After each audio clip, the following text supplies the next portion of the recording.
In 410 BC, Socrates described the youth of his day as disrespectful, impatient, and lazy. So little, it seems, has changed. You read the newspaper today, watch the television, and you'll be told that the youth of our day are much the same. Employers describe the challenge of attracting, motivating, but most of all retaining talented young staff. Classroom teachers describe the pressure they are under almost to entertain students at all times. It's like education is no longer just enough. On the home front too, many parents express concern at the levels of technology addiction in their own kids. But how much of this criticism is fair? Just who are Generation Y, and what is it that defines and drives this group?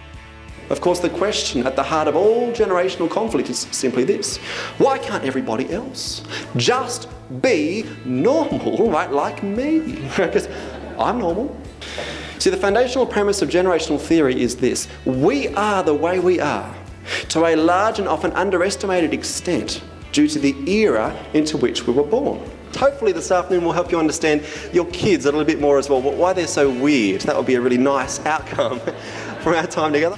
Two-time best-selling author and speaker Michael McQueen, CSP, is a leading authority on youth trends and strategies for bridging the generation gap.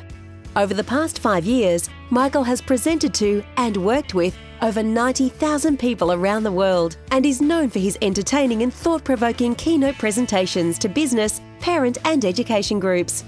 As a specialist in the field of engaging Generation Y, Michael features regularly as a social commentator on television and radio programs. And so this generation are very consistent because they're keeping in step with the same sources of popular culture right around Australia and in fact right around the Western world. Career is no longer a long linear path.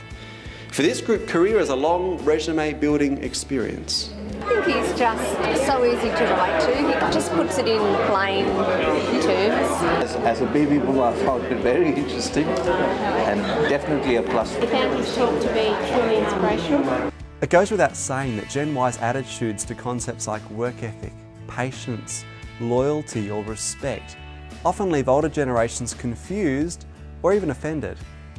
However, smart organisations are starting to realise that there are significant benefits to engaging this group. For a start, they are tech savvy and adaptable. Gen Y feel right at home in the modern age because they are a product of it. What's more, this generation are confident, they are ambitious, they're well educated and they're switched on.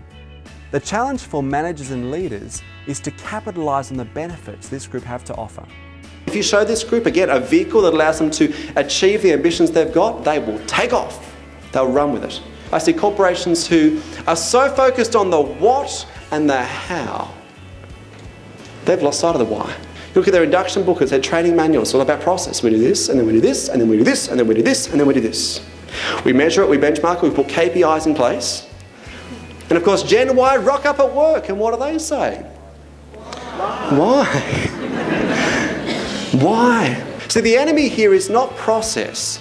It's not systems, it's not bureaucracy, it's not red tape. It's when those things are disconnected from a reason why, when the answer is because, well, that's just what we do. The confident persona of Gen Y can sometimes disguise the fact that they are actually looking to older generations for connection, mentoring, and leadership.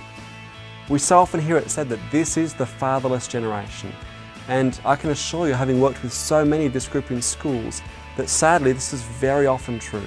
Sure, there are huge commercial benefits to engaging Generation Y, but I believe the stakes are far higher.